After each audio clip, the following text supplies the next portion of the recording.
Hello, my name is Kalia Whitaker, and I would like to welcome you to learning how 3 generations of family members impacted my life. I would first like to start off with my great grandmother, Marie Stokes Brown. Marie was born on September 13, 1936, to the late Walter and Bertha Stokes. She was the fourth child out of 9, and they all lived on the outskirts of Bethel, North Carolina, which people consider the country. And she attended grade school until the age of 9, and then she began helping their parents by working on the tobacco and cotton fields to bring in more income to help support the family. Well, when she was 17, she met the love of her life and she married him on April 10th, 1954. His name was They William welcomed Nathaniel their Brown, first who baby is my boy, great William Nathaniel grandfather, Brown and he served in Jr., the Korean June War. of 1954. Well, unfortunately, William Nathaniel Brown Jr. passed away at the age of 9 months old from running a very high temperature during the winter months. But they also welcomed a second baby boy, William Jesse Brown, in June of 1955. And then they continued to have another child in January As life seemed as of it was going well for 1957. William and Marie, who they also called Sis and Nat. Unfortunately, my great grandfather was killed by a drunk driver on Mother's Day of 1958 while she was 6 months pregnant with my grandmother, Wilma Nanette Brown.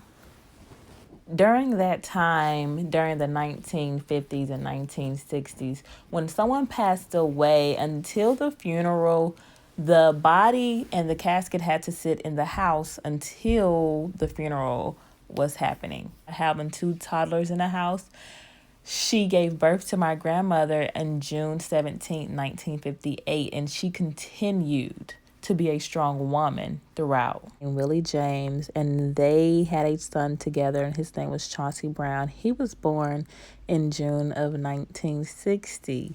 She continued to be a housewife until she found work in 1976 as a housekeeper at East Carolina University in Greenville, North Carolina. My great grandmother did not allow her children to stop school at an early age. She wanted them to continue going to school until they graduated high school, which they did so. Now, moving on to my grandmother, she gave birth to my mom at the age of 16, but she did not allow that to stop her from finishing school and pursuing a career. My mom was born during the junior year of my grandmother's high school career, and she continued to go to school, and she finished 2 years later when my mom was going on the age of 2. She attended Elizabeth City State University for 2 years before she decided to withdraw and move back home to be a mother. When she moved back home, she began working at the local police department as the operator that would answer the phones until she found a job in High Point, North Carolina, where she moved to. And then that summer, she moved my mom with her. My grandmother was very determined to show that she was able to be a teenage mom and also have a career and a life. After living in High Point for 6 months, she realized she was homesick and she moved back home to Bethel, North Carolina, which she found a job at Americo Logistics in Tarboro, North Carolina. While working in Tarboro, she ran into a man, and his name was William Sproul, and he was a local sheriff in Tarboro. In the year of 1988, she married William Edward Sproul and became Wilma Nanette Brown Sproul, which was then considered my mom's stepfather. But my mom considered her as her father because her father was actually in the Army and he wasn't present in her life. Grandma only had my mom, and my step grandfather came in with 4 sons from a previous marriage. His wife passed away in a car accident, as well as my great grandfather. My new uncles were adults, so my grandmother really didn't have like the opportunity to be a parent again.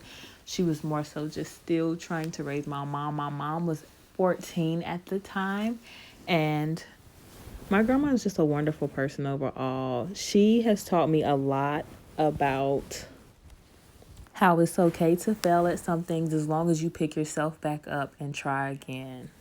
Still to this day, my grandma works at Americo Logistics in Tarboro, North Carolina, where she's basically just the database manager. Now, on to my mom. My mom, she's always said that, life is what you make it. My mom, she graduated high school in 1992, and she received a full ride to Johnson C. in Wells in Rhode Island, but she did not go because she did not want to leave home. Instead, she decided to go to work full time until she became pregnant with me in 1994. And after she had me, she decided that she would go to school and further her education at Pitt Community College, where she received her associate's degree. Then eventually, she went on to East Carolina University and received her bachelor's from East Carolina University. In 1999, when I was 5 years old, she met a man named James Clark, and she married him, and that is my stepfather. So I also as well have a stepfather and a step grandfather and a step great grandfather. So our family is very blended and extended as well. My mom and dad had a very understanding relationship to where he was present in my life along with my stepfather, unlike her, where she only had her stepfather. And I think that turned out well for me because I was able to have love from all over. My stepdad told my mom that she didn't have to work, so she stopped work until she became pregnant, and then she withdrew from school for a few years, and she gave birth to my first baby sister, Janasia. And that was like the biggest milestone for me because I always wanted to have other siblings. My mom started working part-time for a few years until 5 years later she gave birth to my last little sister, Jemiah Clark, who was born in November of 2005. Then she decided to enroll back into school after a year, and she finished out her bachelor's degree at East Carolina University. Being that my great grandmother, my grandmother, my mother, and other extended family members all lived in Bethel, North Carolina, which is a small town, only a population of 2,000, we were able to be very close knit growing up, and still to this day, to where we always have Sunday dinners. We would see each other on a daily basis and everything. So, what most people would say is extended family to them was immediate family to us. I must say, these three women have always encouraged me to follow my dreams, go with my heart, and trust in God at all times. They've always told me that, education is the key. They all persuaded me to go to college. I wanted to go to East Carolina University. They told me to venture off so I can explore life. I really appreciate these three women the most. Even though my great-grandmother has passed away, I still keep everything she taught me with me every day. What I noticed is that as each generation passes on, we all pass knowledge down to the next generation to make it even further in life. My great grandmother started out on a farm where she worked from the age of 9 up until 1997 when she retired. She never got an education, but my grandmother did. My grandmother was able to go to high school and finish and get a high school degree. She never finished college, but my mom was able to finish college and get 2 degrees. And now I'm working on my degree, and hopefully I will start a job in my career path soon. And I hope the same for my children to come.